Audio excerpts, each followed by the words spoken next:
And so in the end, you can say, yes, I've thought through scenarios, and I have picked a path that has a higher likelihood of solving a number of those scenarios. But you have to pick a path. And I think that's the challenge. You've got to say, okay, I'm going in the network direction. If that doesn't happen, I'm going to be standing out all by myself. Strategic commercial airplanes. Our competitor said, we're going to go build a 550 passenger airplane. And we said, we don't think that's where the world's going, and we've taken a different path. We have the option of being wrong. I happen to think they're wrong. So, but you got to pick the path.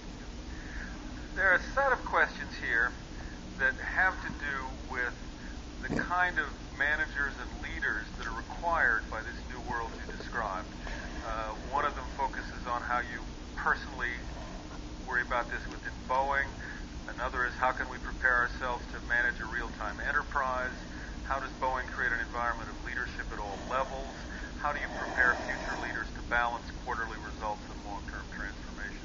The whole question is who will be running this and how? Again, I think it relates first back to this idea of a constant learning environment. We have a leadership center. It sits on a bluff above the Missouri River outside of St. Louis.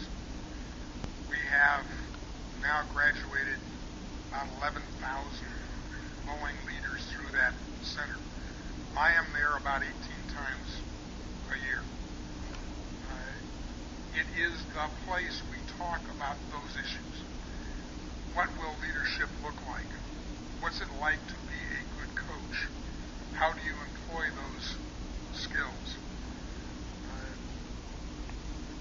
I think it is absolutely critical in an environment that is changing that you're doing it. It serves other purposes for us as well. We are a company that has people that came from Boeing, McDonnell Douglas, Rockwell Aerospace, Hughes Space and Com, other companies, and it's the place we mix everybody.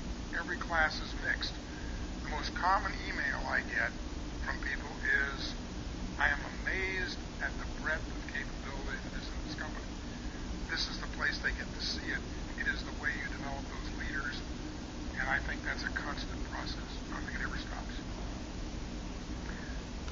Please contrast, this is interesting, the differences between being an American company doing business globally and being a global company. We have been traditionally an American company doing business globally. And so when we first said we want to be a global company, a lot of people said, we are. We sell our product in 145 different countries. We have employees in 132 different companies.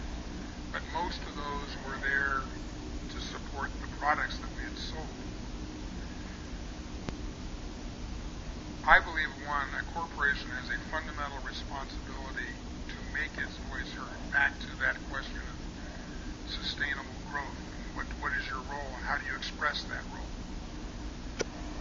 And if you are going to have that voice, you need to be present.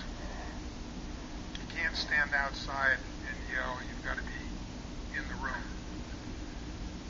The other part of that is that the diversity of experience that is brought by people from many different countries is amazingly powerful.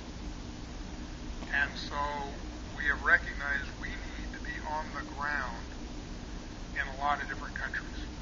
Best model so far for us, we've got about 3,000 employees in Australia.